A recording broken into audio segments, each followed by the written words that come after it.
Hi, good afternoon, everybody. So, my name is Adam Baggett. Today, to my right, I have somebody that's here that's going to be listening into my speech. Hi, my name is Ala. I'm the audience to his speech today. Yes, thank you. So, this is my wife. She'll be listening into my persuasive speech. So, when most people hear the word cyber threat, they picture some guy in a hoodie typing in a dark room trying to guess passwords. But that's not the world we're headed to. The real danger is something most people never see coming: quantum computers. And I want to start with the moment from my own career that made this threat feel real to me, why I chose this, and why I've studied this in the past. So, years ago, when I was working as a cybersecurity analyst for the United States Forces headquarters in Korea, or USFK headquarters, I was responsible for monitoring and evaluating threat detection systems across the entire Korean theater. One day, during what was supposed to be a routine shift, we caught a strange blip in our monitoring tools. It wasn't an attack, and thankfully, it turned out later to be a part of a Red Hat exercise run by our own people to test whether we were paying attention and whether our systems could catch vulnerabilities. But that moment stuck with me. Even though it was controlled, it reminded me how quickly things can escalate, how fast a small anomaly can turn into a real threat, and how important it is to stay ahead for whatever is coming next. That's why I want you to imagine with me. Picture waking up one morning and realizing the entire country is basically offline. The power grid is down.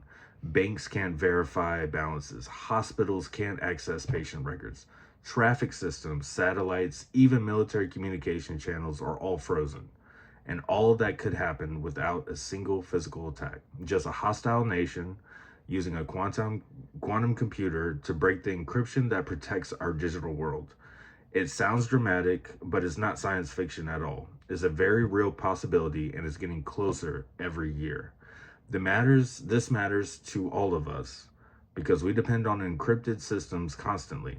Every time you check your bank account, refill a prescription, use GPS, or even just turn on the lights, you're relying on systems protected by encryption. Uh, if those systems fail, our daily lives fall apart instantly, and I don't say that lightly. Today, I work as an IT project manager for the largest Army intelligence organization in the entire world, ENSCOM headquarters, supporting operations within the G2. That's the intelligence department for the headquarters unit. I see firsthand how much of our national security, our infrastructure, and our daily operations depend on encryption holding strong. So when I talk about quantum threats, I'm not speaking from theory. I'm speaking from experience. From years of watching how fragile our systems can be and how quickly they can go wrong when the wrong actors finds the right weaknesses. And there's always a weakness for every single thing that we have. Nothing is ever completely safe. So here's the point I want to make. The United States needs to move to quantum safe encryption now and not for later. And to explain why, I want to walk through three things: why our current encryption is guaranteed to fail, what will happen if we don't act, and what steps we need to take to protect ourselves. First, our quantum encryption simply isn't built to survive quantum computing. Most of the digital world runs on systems like RSA, which stands for Reva-Shamir Alderman. Is basically a second factor authentication token that's used. They also use ECC, which is an elliptical curve cryptography. That's also another form of a secondary authentication. These systems are strong right now because classical computers can't solve the math behind them fast enough, but quantum computers don't follow the same rules. According to the National Institute of Standards and Technology, or NIST for short, algorithms like RSA, ECC can be broken by quantum computing using something called Shor's algorithm.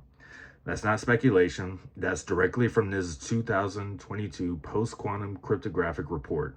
On top of that, IBM in its 2023 quantum roadmap that quantum processors are improving faster than expected, which means the timeline for breaking classical encryption is shrinking. And here's the part most people don't know: this Cybersecurity and Infrastructure Security Agency, known as CISA, has warned that foreign adversaries are already harvesting encrypted data today with the intention of decrypting it later once the quantum computers mature. Basically, they're stealing information and then holding it for later for when they have it readily available for quantum computing to go ahead and decrypt it all. The CISA calls it the harvest now, decrypt later, and it's happening right now as we speak. So if our encryption can be broken, the next question is, what happens when it is? And the answer is not pretty. If we don't switch to quantum safe encryption in time, the consequences will be severe. Our financial systems could collapse. Banks, ATMs, credit card networks, all of them rely on encryption. If you remember back in 2015 during the Greece crisis, all of their banks collapsed and nobody was able to pull out any money, regardless if they had it or not. That's just an example.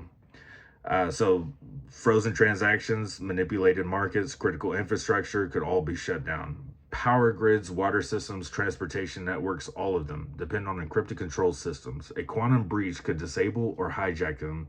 Hospitals and emergency services would be crippled.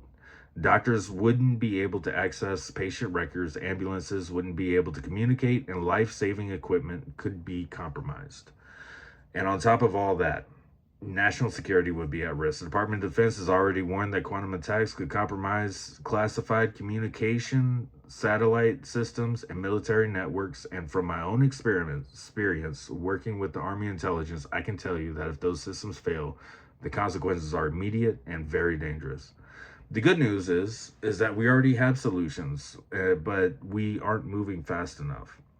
NIST has already selected quantum-resistant algorithms designed to withstand quantum attacks. The tools exist. The White House even issued a national security memorandum in 2022, specifically the memo on promoting U.S. leadership in quantum computing and post-quantum cryptography, ordering federal agencies to begin migrating into quantum-safe encryption, but progress is slow and underfunded.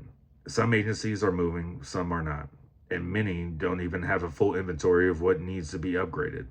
Private companies, especially banks, hospitals, and utilities, need to adopt these standards too, because most won't act until the government mandates it. Quantum computing will break our current encryption.